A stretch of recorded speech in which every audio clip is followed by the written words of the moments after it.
Another application of differentiation is to determine the nature of the stationary point.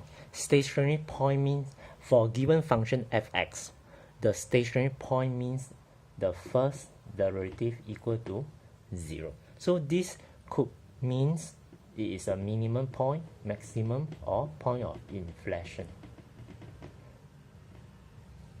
Okay, in order to determine the nature, right? So you can either apply the first derivative rules or second derivative rules. Okay, so let's see what we can do for these questions.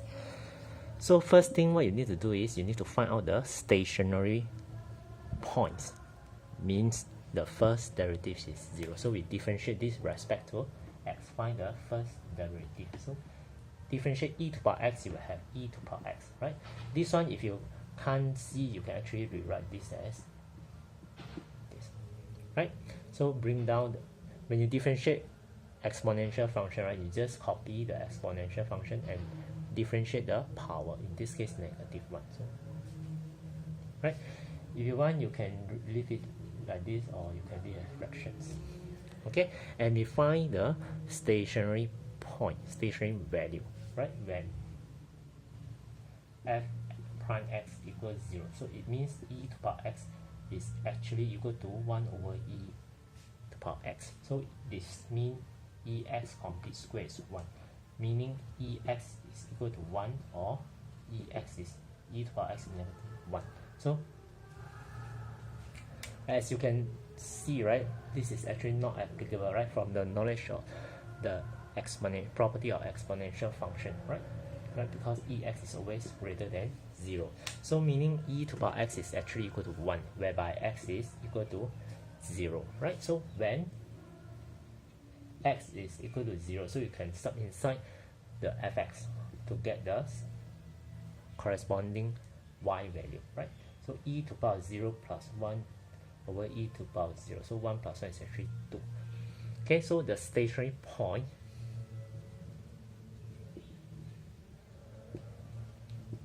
is actually 0, 2.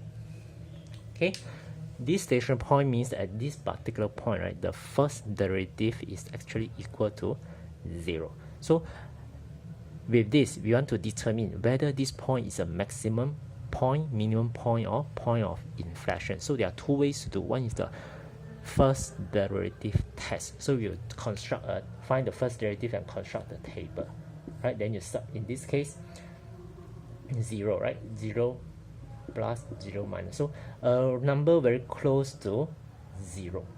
Okay, a number very close to 0, right? Do not choose a number that is too far away, otherwise the gradient might be changed. So choose a very close number, for example 0.0001, right? And you sub inside, see whether this is positive or negative, right? Do the same, this is 0, right? Do the same for this and see the curvature. Alternatively, you can use the second derivative test. So for second derivative test, we must find out the second derivative. So what we can do is I will show you how to do the second derivative test method. Right, we differentiate this one more time. So e to the power x differentiate is still the same. E to the power negative x still the same, but when you differentiate is negative 1, bring down negative 1, with this negative you get positive. Okay, so if you want to rewrite this as this, you can rewrite the fraction. So actually you notice you will go back to this, right? This is kind of special function, right? So now you determine when at the stationary value, right, what happened to this second derivative, right? Actually we can write when x equal to 0, or we write f prime x, f prime 0, right? This means when x equal to 0. So you sub inside e to the power 0 plus 1 over e to the power 0. This is actually 2, which is more than 0. So this tells you this is a minimum point. So in other words, right, 0, 2 is a minimum point. So this is how we can make use of differentiation to determine the nature of point, whether it's a minimum, maximum, or point of inflection, right? Take note that if you are doing the second derivative, right, for minimum you should get a second derivative as more than 0, right?